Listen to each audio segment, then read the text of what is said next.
Assalamualaikum warahmatullahi wabarakatuh.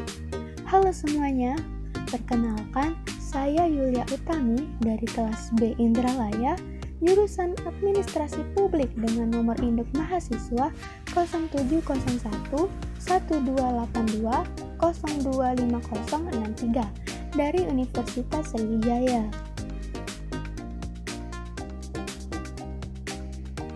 Nah, jadi kali ini kami bakal buat video mengenai praktik atau penerapan dari salah satu paradigma administrasi publik, yaitu Old Public Administration, atau biasa disingkat dengan sebutan OPA.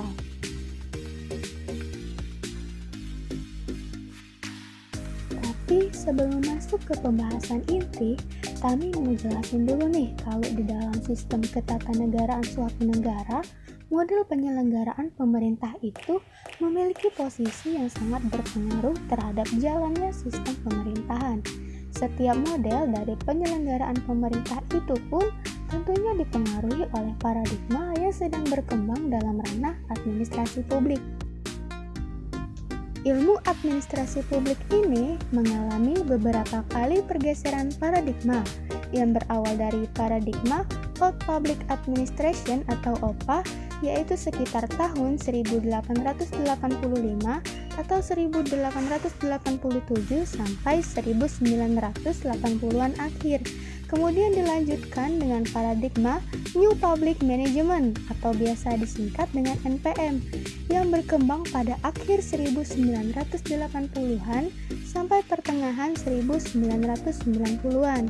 Dan juga yang terakhir adalah paradigma New Public Service, biasa disingkat dengan NPS, yang berkembang sejak pertengahan tahun 1990-an hingga sekarang.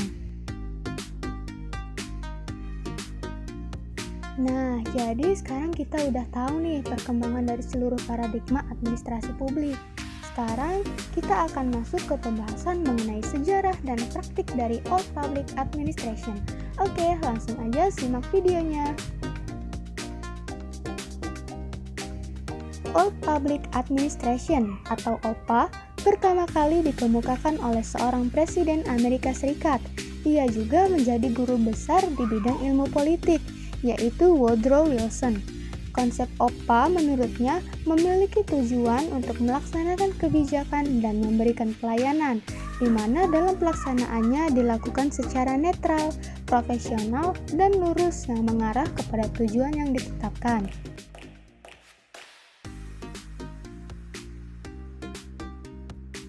Menurut Litchfield, pada tahun 1960, proses administrasi negara ini hanya memiliki 3 fungsi dasar, yaitu yang pertama adalah perumusan kebijakan, yang kedua pengendalian unsur administrasi, dan yang terakhir adalah penggunaan dynamic administration atau aspek manajerial. Dalam pelaksanaannya juga, kegiatan administrasi negara lama ini dipengaruhi oleh peran ekologi, personality, maupun situasi lain yang menjadi lingkungan administrasi negara.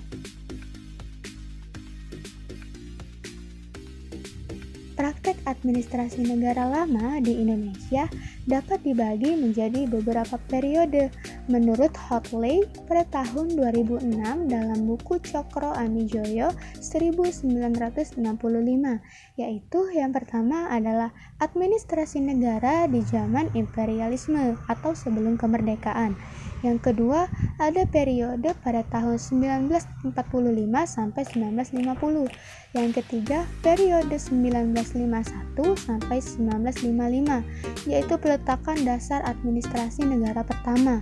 Dan yang selanjutnya adalah periode keempat pada tahun 1956 sampai 1959 yang merupakan periode konsolidasi dan institusionalisasi.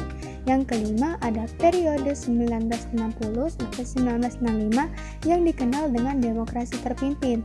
Yang keenam atau yang terakhir adalah periode pada tahun 1966 sampai 1998 yang kita kenal dengan sebutan Orde Baru. Dalam prakteknya, Old Public Administration ini bisa dikatakan masih berjalan di negara-negara berkembang yang menganut paham kerajaan, seperti Brunei Darussalam dan Arab Saudi.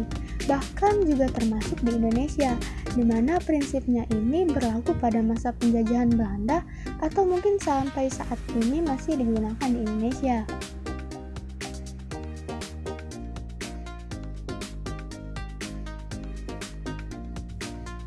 Nah, ternyata Old Public Administration ini memiliki persamaan dengan kondisi pelayanan publik di Indonesia, seperti sistem birokrasi di Indonesia yang masih sulit untuk dijangkau oleh masyarakat karena proses birokrasi yang cenderung lama dan kaku serta masih terhierarkis top-down. Contohnya itu bisa kita lihat kasus pada sistem desentralistik di Indonesia, yang mana pemerintah pusat itu tetap memiliki kekuasaan eksklusif yang tidak bisa sepenuhnya diserahkan pada pemerintah daerah. Jadi, kesimpulan untuk pembahasan video kali ini, ternyata dalam prakteknya di Indonesia, Old Public Administration ini memiliki kekurangan, berupa kurang relevannya dalam menempatkan persoalan-persoalan publik karena memiliki landasan filosofis dan ideologis, yang mana landasan tersebut kurang sesuai dengan prinsip administrasi negara, yakni menerapkan prinsip keterbukaan dan responsiveness. Sehingga perlu dibuatnya paradigma baru seperti NPM dan NPS.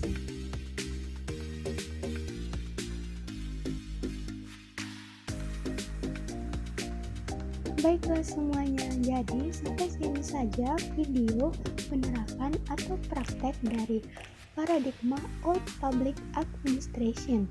Sampai jumpa. Wassalamualaikum warahmatullahi wabarakatuh.